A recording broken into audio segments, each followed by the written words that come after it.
আমরা কিছুদিন আগে আমাদের সকলের প্রিয় আল্লামা দেলোয়ার হোসেন সাঈদী রাহিমাহুল্লাহ নওয়ারাল্লাহু মারকাদাহু ওয়া জাআলাল ফিরদাউসা মাসওয়াহু, ওনাকে আমরা হারিয়েছি।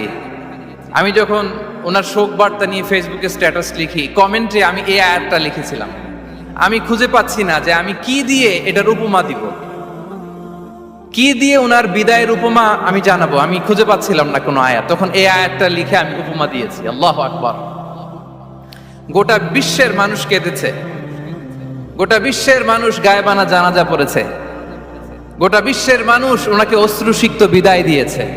From north to the south, from east to the west, the entire globe, মিন মাশারিকিল আরদি ইলা মাগারিবিহা, অশ্রুসিক্ত বিদায় তিনি পেয়েছেন। এটাই আল্লাহ তাআলার সন্তুষ্টির একটা জলজ্যান্ত নমুনা। জোরে বলেন ঠিক কিনা?